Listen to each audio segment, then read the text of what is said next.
Making a career out of it was probably when I beat Edberg, you know, just realizing that I can play at the highest levels. I think after I beat Edberg, it made sense to go down that route. And my goal in the match was obviously to not embarrass myself, because I, you know, wasn't sure how much I belonged in that position. I did actually have a really good training camp. I thought I was, you know, I mean, outside of our top player, Grant Connell, I thought I was playing the second best.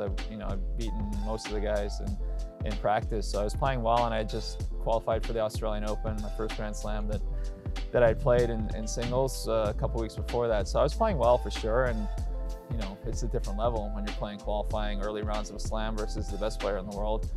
And so I didn't know what to expect, so my goal was to keep it close, and you know, I was able to do that. I think I held my first service game, so that's always important. My strength was always my serve and being aggressive, so it was good to hang close. And actually, I don't even know if that's true. I don't even know if I held my first service game, but the first set was relatively close. I think it was 1 break. This is a long time ago. Yeah. But I'm for sure I was, as soon as I lost that 5-2 game, probably like, oh boy, this is gonna be tough, because you know, you see it all the time. You know, you want to push your opponent away, and if you're up double break and you lose that 1 break, then things can change dramatically, and they could have for sure. But I was able to sneak it out, but I'm sure I was probably, you know, thinking that don't let this slip away type thing, because it was, you know, kind of felt more and more comfortable as the match went on, and you know, just from having really good practice and already playing at that level for